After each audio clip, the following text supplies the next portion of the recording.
जय श्री कृष्णा। राधे राधे। वैशाख मास महात्म्य का छठा अध्याय।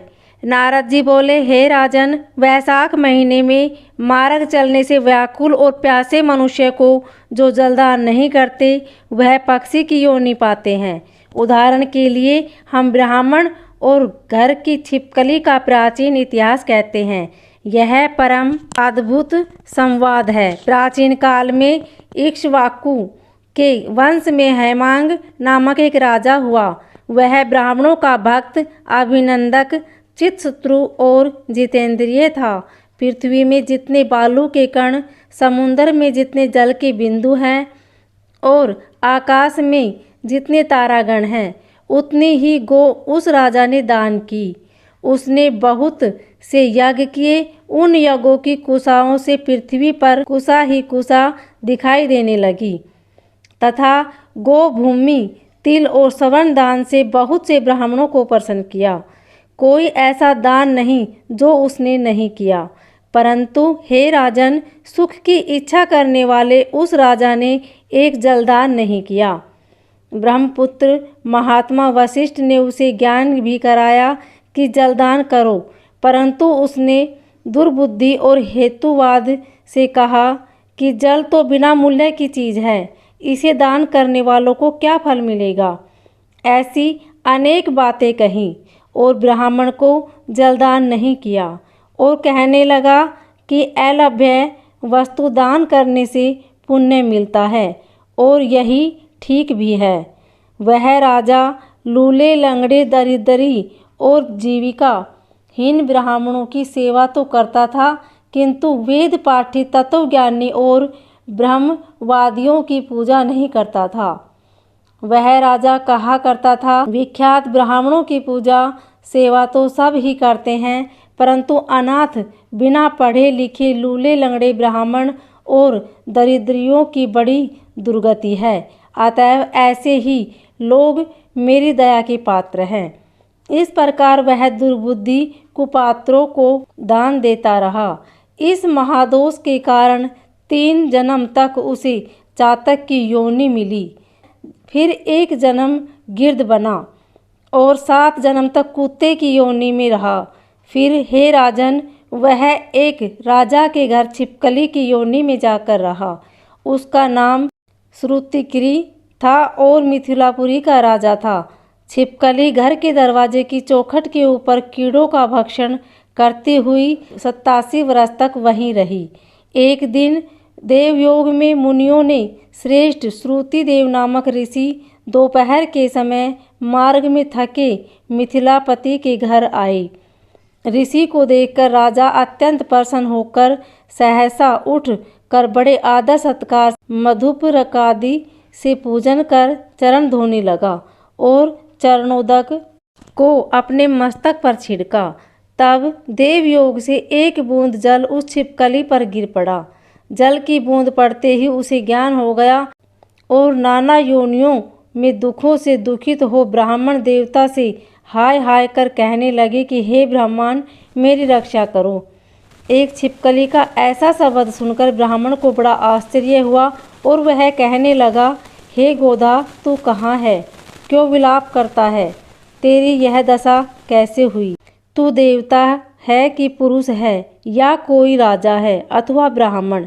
हे महाभाग, तू कौन है? कह तो सही, मैं आज ही तेरा उद्धार करूँगा। ऋषि की ऐसी बात सुनकर वह राजा महामतिमान श्रुतिदेव जी से कहने लगा कि हे महान, मेरा जन्म इक्ष्वाकु कुल में हुआ था और मैं वेद शास्त्रों का पूर्ण ज्ञाता था। पृथ्वी में जितने रज के कण हैं, जितने जल के बिंदु हैं, जितने आकाश में तारागण हैं, उतनी ही गो मैंने दान की।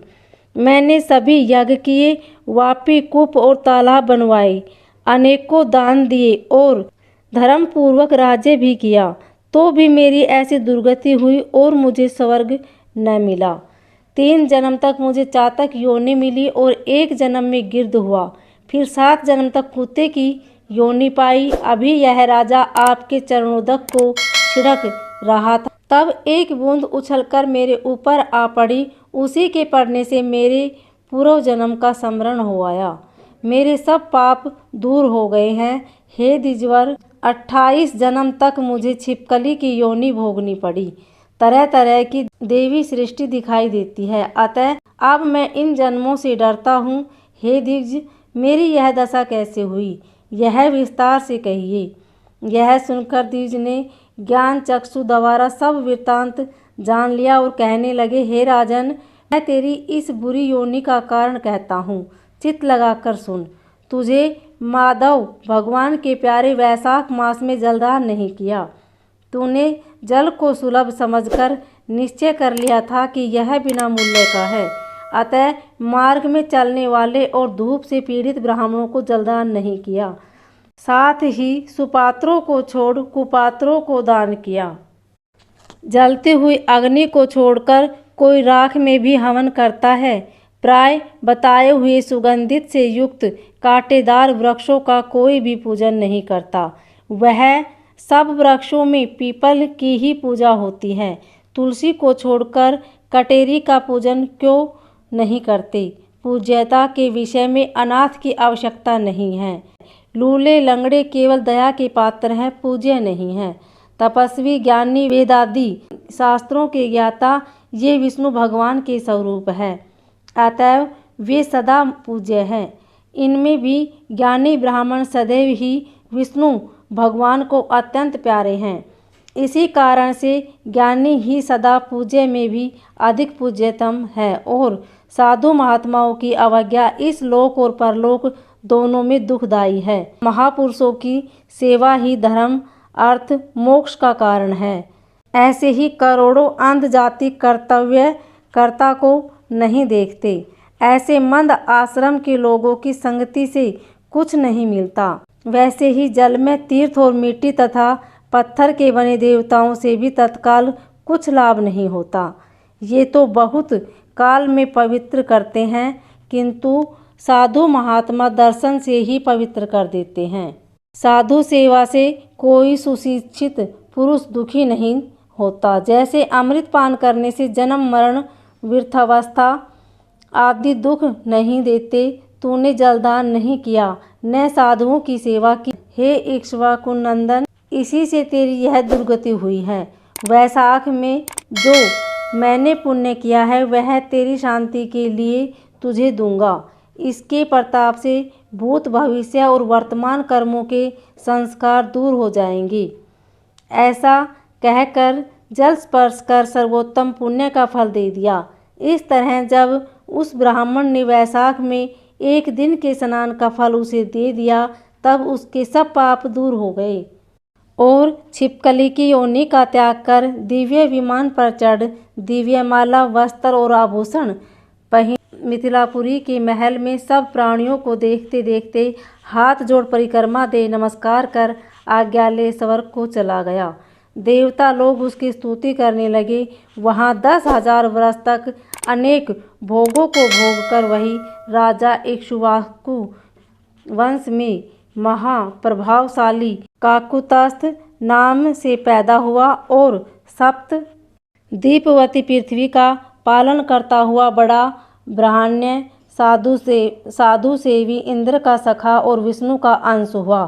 तब वशिष्ठ जी ने वैशाख मास में सब कर्तव्य धर्म सुनाई, जिनके करने से उसके सब दुख दूर हो गए और दिव्य ज्ञान को पाकर विष्णु की सायुज्य मुक्ति को प्राप्त हुआ।